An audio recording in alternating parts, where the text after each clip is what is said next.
هذا السؤال رح نجاوب عليه.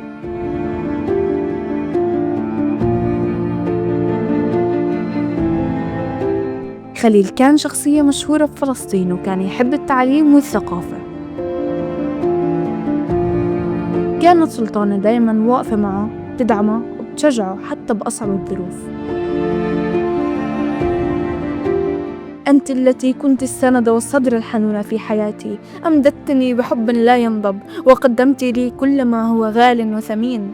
لا يسعني إلا أن أشكرك على كل لحظة من لحظات الأمان التي منحتني إياها، وعلى كل همسة حب كانت تمنحني الحياة في كل يوم.